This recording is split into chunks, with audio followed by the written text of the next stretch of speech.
తనువులో ప్రాణముల్ తరలిపోయెడివేళ నీ స్వరూపమును ధ్యానించునతడు నిమిషమాత్రములోన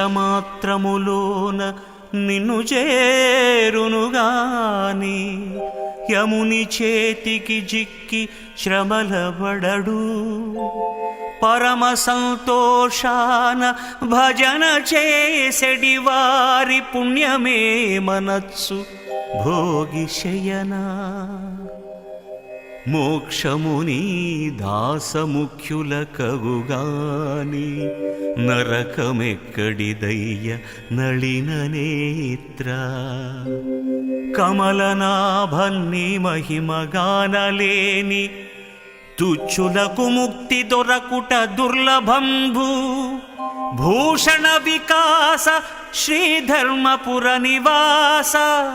దుష్ట సంహార నరసింహ దురిత దూరా